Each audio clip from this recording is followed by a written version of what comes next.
Good day everyone, my name is Karen Galiano Hermonicio, a first-year BPID student. Today we will tackle about the human-induced hazard. So what is human-induced hazard? Human-induced hazard are threats having elements of human intent, negligence, error, and involving a failure of a system. Human-induced disaster are a result of inadequately managed human-induced hazard such as technological hazard, environmental hazard, socioeconomic, political security hazard, and the mitigation, response, and rehabilitation. Technological hazard. So what is technological hazard? Technological hazard have little or no warning to precede the incident. These dangers originated from industrial accidents, dangerous procedures, infrastructure failures, or certain human activities which may cause the loss of life or injury, property damage, social and economic disruption, or environmental degradation. So there are types of technological hazard. First is the structure collapse. Structure collapse is often caused by engineering failures such as under-design of structural components, by corrosion attack, and by aerodynamic resonance structure. Next is the fire. Fire is composed of three elements: heat, fuel, and oxygen, which when combined will result in a chemical reaction called burning. Commonly experienced fires. First is the building fires. Building fires may be caused by human negligence or by arson. It can also be accidental. Other causes are electrical system and overloading. Ang building fire ay maaaring sanhi ng kapabayaan ng tao. Halimbawa, ang pag-iiwan ng kalan na nakabukas at hindi tamang pagtapon ng mga sigarilyo na nagiging sanhi ng pagkasunog ng gusali. Next is forest fire. Forest fire is generally started by lightning. It may also be caused by human negligence or arson. Ibig sabihin, ang forest fire ay karaniwan simula ng kidlat. Maari rin ito sinimula ng kapabayaan ng mga tao, halimbawa ang pag-iiwan ng apoy kapag sila ay nagkakamping at hindi tamang pagpatay ng sigarilyo. Ito ay maaaring gumawa ng sanhi ng pagkasunog ng kagubatan. Arson. Arson is the criminal intent of setting a fire with intent to cause damage. It is the greatest cause of fires in data repositories. Arson is a crime commonly defined as a statute as willful or malicious damage of property by means of fire and explosion. So ang arson ay isa itong krimen na may layuning sinasadyang magsunog ng isang bagay na nakapagdulot ng mga pinsala. Ito ay karaniwang tinutukoy sa batas bilang sinasadya o malisyosong pagsira ng ari-arian o sa pamamagitan ng pag-apoy o pagsabog. I am Mary Josie and I am the continuation of the previous report. So next is vehicular-related accidents. Example of vehicular-related accidents if some student go to school aboard a school service like bus, jeepney, tricycle, and van. It is also common practice for parents or guardians to accompany their children aboard to school and back. The school service represents certain risks to the student's safety. Potential dangers happen especially when students aboard and alight from a service vehicle. Next is chemical spill. One of the hazards associated with laboratory is chemical spill. An individual may be considered exposed to chemicals by inhaling or by the chemical coming in contact with food, water, medicine, or clothing, thus making it hazardous to pupils or students. The best way to avoid chemical accidents is to read and follow the directions, storage, and disposal of the product. last is electrical blackout. Electrical blackout is an interruption of normal source of electrical power. Good day everyone, I am Miss Sheila Enrico from BPID 1U. My topic is all about environmental hazard. Environmental hazard are events that pose a threat from the surrounding environment encompassing the broad spectrum of acute and chronic effects of industrial, agricultural, and naturally occurring microorganisms, chemicals, and solutions in our soil, water, air, food, and waste. Types of environmental hazard. First, biological hazards, also known as biohazards, are organic substances that pose a threat to the health of living organisms, primarily human. This can include medical waste, samples of a microorganism, virus, or toxin from biological source that can impact human health. Example include bacteria, viruses, fungi, and other microorganisms. Second, psychological hazard are aspects of work environments that can cause psychological harm or mental ill health. These include factors such as stress, workplace bullying, fatigue, burnout, and violence. Example environmental hazard. 1. Red tide. Red tide refers to the discoloration of water bodies due to the presence of high level of bloom of a group of algae called dinoflagellates, which are toxic and responsible for paralytic shellfish poisoning. Second, electrical blackout. Electrical blackout is an interruption of normal sources of electric power. Third, food poisoning. These are combination of food with biological contaminants such as bacteria, fungi, viruses, and parasites. Chemical contaminants can also poison food in form of agricultural chemicals. Good morning everyone, I am Leandro S. Libino, BPID 1D, and this is the continuations of our report about environmental hazard. Another example of environmental hazards is air pollution. Air pollution is a major environmental hazard. It stems from various sources, including industrial emissions, vehicle exhaust, and burning fossil fuels. These pollutants such as particulate matter, ozone, and sulfur dioxide can cause respiratory problem, cardiovascular disease, and even cancer. Ang air pollutions, ito ay isa sa malaking nakakaepekto ng pagkasira ng ating kalikasan dahil sa pagkakaroon ng pagtatapon ng mga basura sa hindi tamang basurahan at pagsusulog ng mga basura at lalo na sa mga pagdami ng sasakyan. Ito ay nagbibigay ng malubhang sakit sa mga tao sa makakalanghap nito. Kaya kailangan nating protektahan ang ating kalikasan. Another example of environmental hazards is water pollution. Water pollution is the contamination of water sources, including rivers, lakes, and oceans with pollutants like sewage, industrial waste, and agricultural runoff. Present a serious environmental hazard. Water pollution can lead to waterborne diseases, harm aquatic life, and disrupt ecosystem. Ang water pollution naman, ito ay pagtatapon ng mga basura sa mga dagat o sa mga river. Dahil dito, maapektuhan ang pagkasira ng ating ecosystem. Next is climate change. The long-term shift in global weather patterns, primarily driven by human activities, is a significant environmental hazard. Climate change leads to more frequent and severe extreme weather events, rising sea levels, and changes in ecosystem, posing threats to human health, infrastructures, and biodiversity. Ang climate change, ito naman ay ang pagbabago ng klima ng panahon. It can cause loss of life, damage infrastructures, and also losing biodiversity. Next is deforestation. The clearing of forests for agriculture, logging, and development is a major environmental hazard. Deforestation leads to soil erosion, loss of biodiversity, and contributes to climate change, impacting ecosystems and human livelihood.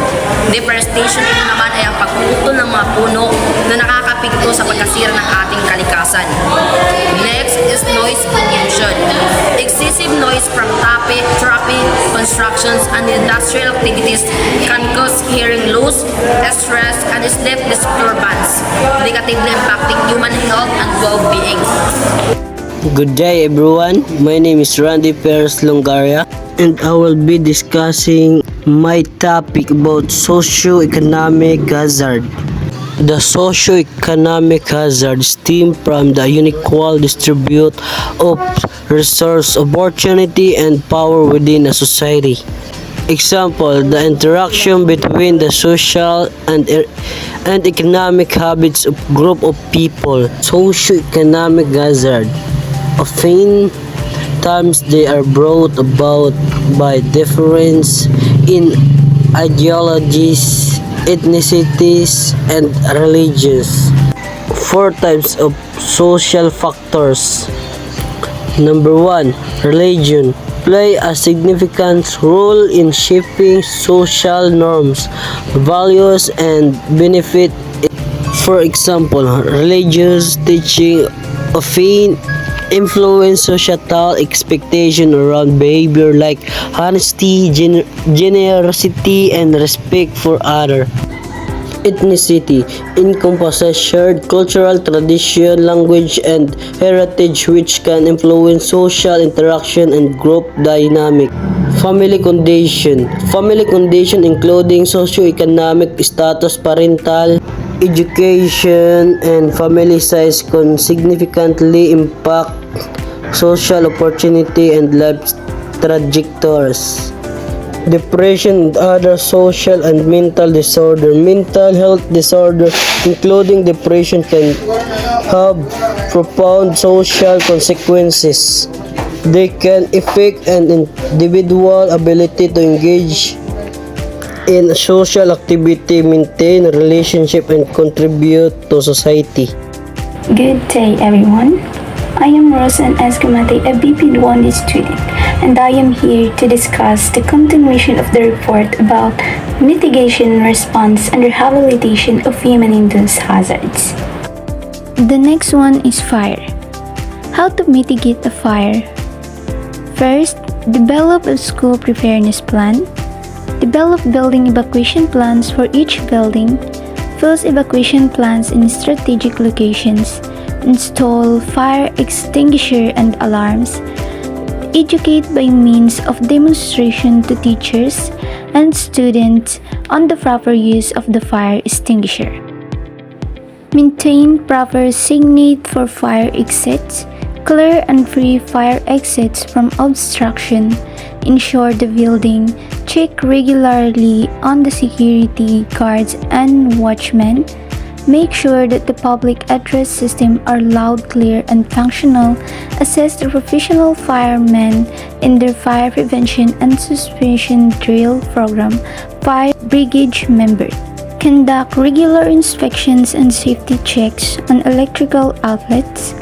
Assigns personnel who will regularly check possible areas where fire may start, such as stockroom, laboratories, kitchens.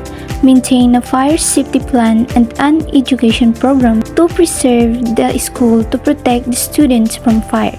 Consider escape ladders for multi-story school buildings. Conduct a school fire drill at least 4 times a year. The next is the response. What to do during when fire is detected. This is the first thing or the do's to do when there is a fire and how to respond on it. The first one is sound the alarm. Advise the fire department. Fight the fire with available equipment for Kitty Junior, fire marshals, and trained personnel. Drop the fire extinguisher if you are use it and leave if the fire does not immediately die down. Seek the nearest exit not blocked by fire. Feel the door cracks and doorknob with the back of your hand. Before opening the door, if you're escaping through a closed door, the back of your hand is more sensitive to heat. Close windows and doors as you escape from the fire scene to delay the spread of the fire. Use your second way out if you see smoke or fire in your first escape route. The less time you are exposed to poison gases or flames, the safer you will be. Get out as safely and quickly as you can and stay away from toxic smoke and gases. Drop, crawl, and go when fire breaks out. Crawl low under the smoke to your exit if you must exit through smoke. Crawling with your head at the level of 1 to 2 feet above the ground will temporarily provide the best air. Once you are outside, go to severe meeting place and send one person to call the fire department if not already alerted. And the last one is, once you are out, stay out. And now here are the don'ts when there is a fire. Do not panic. Do not run. Do not use the elevators. Do not jump out from an upper floor. First impact, conduct inventory of school personnel and students. Seek medical assistance for the injured. Do not return inside the school once outside. Now, let's move on to the rehabilitation phase, what to do during fire. First, coordinate with the Bureau of Fire Protection and Municipal or City Engineering Office for building assessment. Conduct inventory of school personnel and student equipment, features, and facilities. Report damage to proper authorities. Give first aid when needed and seek medical assistance for the serious injured. Stay out of fire-damaged buildings until local fire authorities say it is safe to re-enter. Always remember that our life is the most important thing. So always remember these things so that we avoided those bad things that would happen if we get into this kind of situations. And the next is the vehicular related accidents. Preparedness and mitigation. What to do before. Observe traffic rules, drive defensively, and practice road courtesy. Keep your vehicles in good condition. Always check on brakes, wheels, and tires. Put a removable school service sign at the back and side if vehicle is not in full-time school service. Never pick up or drop off passengers in the middle of the road. Observe designated areas for drop-off and pick-up of students. Never sleep inside the vehicle. If possible, stay alert and prepare yourself for any emergencies. The next is response. What to do during. Bring passengers out of the vehicle immediately. Apply first aid in case of injury and bring the victims to the nearest hospital for medical assistance if necessary. Help coordinate with the parents regarding the welfare of the passengers in emergency cases such as accidents or weather disturbance. Allow them to stay in school until the weather allows safe travel. And the next is rehabilitation. The first one is medical treatment. Addressing physical injuries through surgery, medication, and wound care. Second, physical therapy. Rebuilding strength, flexibility, and mobility through exercises and modalities. The third one is occupational therapy. Relearning daily tasks and developing coping strategies for work and home life. And the fourth one is psychological counseling. Addressing emotional trauma, anxiety, and depression related to the accident. And the fifth one is support services. Access to social workers, financial assistance, and legal aid to navigate the aftermath of the accident. And this number 6 is vocational rehabilitation, helping individuals re-enter the workforce through job training, job placement, and career counseling.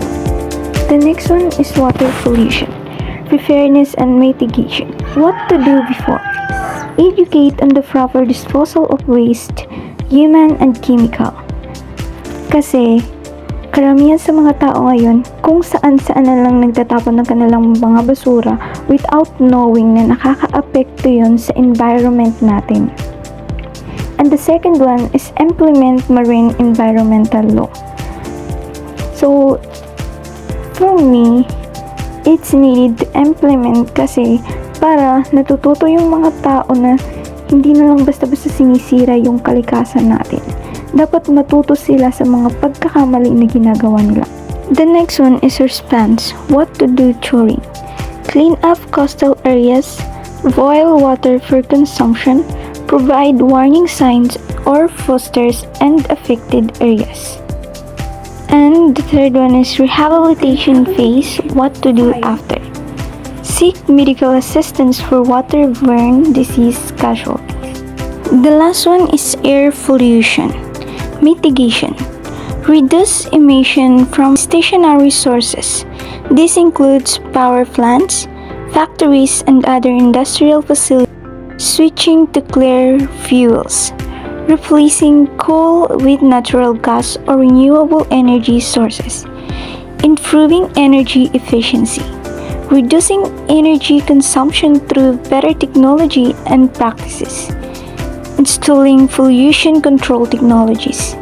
Using scrubber, filters, and other devices to remove pollutants from emissions. Reduce emissions from mobile sources. This includes cars, trucks, buses, and airplanes. Improving vehicle maintenance. Ensuring vehicles are properly tuned and maintained to reduce emissions. Implementing sticker emission standards. Setting limits on the amount of pollutants vehicles can emit. Promote sustainable urban planning. This includes encouraging public transportations, making it easier and more attractive to use public transit.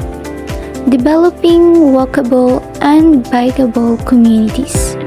Creating neighborhoods where people can easily walk or bike to their destinations.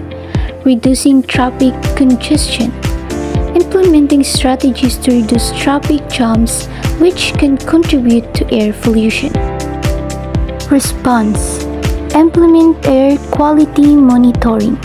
This involves setting up networks of sensors to measure air pollution level in real time. Issue air quality advisories. When pollution levels are high, public health agencies can issue advisories recommending people to limit outdoor activities or take other precautions. Provide emergency medical care. People with respiratory problems may need medical attention during periods of high air pollution. Rehabilitation. Restore ecosystems. Air pollution can damage forests, crops, and other ecosystems. Rehabilitation efforts can include planting trees, restoring wetlands, and cleaning up polluted soil. Improving public health. Long-term exposure to air pollution can lead to respiratory problems, heart disease, and other health issues. Rehabilitation efforts can include providing access to health care, promoting healthy lifestyle, and educating the public about air pollution risk. Number 4, mitigation, response, and rehabilitation. Good morning everyone, my name is John Derek Malariday and this is my report for today. Deforestation, mitigation, sustainable forestry, practices reforestation, programs, and responsible land management are essential. Promoting alternative livelihoods that reduce the reliance on the deforestation is also critical. Response, addressing immediate impacts such as soil erosion and water contamination is crucial. This may involve emergency reforestation efforts and soil stabilization techniques. Rehabilitation, long-term rehabilitation focuses on restoring ecosystem service, promoting biodiversity, and improving soil health. This may involve community-based conservation initiative and sustainable agriculture practices. Climate change mitigation, transitioning to renewable energy sources, improving energy efficiency, and reducing greenhouse gas emission are crucial. International cooperation and policy changes are essential. Response. Responding to climate change impact requires disaster preparedness, adaptation strategies, and emergency response mechanisms. This includes developing early warning system and strengthening infrastructure. Rehabilitation. Rehabilitation efforts focus on rebuilding infrastructure, restoring ecosystem damaged by extreme weather events, and developing climate resilience communities. After collapse, preparedness and mitigation, what to do before. 1. Conduct a general check on the condition of all school buildings before every school opening through the assistance of DepEd engineers, city, provincial, municipal engineers, and Bureau of Fire Protection. 2. Repair or rehabilitate structures to put them in good condition. Adopt the existing warning system for buildings certified as unsafe for occupancy. Number 4. Burden of and mark buildings found unsafe with off-limits. Response, what to do during. Vacate the building immediately. 1. Apply first aid, and in cases of injuries or casualties, bring the victims to the nearest hospital for medical treatment. Rehabilitation phase, what to do after. 1. Secure the area. And number 2, evaluate and assess the damaged structure through the assistance of engineers. Number 3, report the extent of damages to authorities for proper action. 4. Recommend for approval the demolition of condemned buildings, subject to recommendation by proper authorities. That's all. Thank you.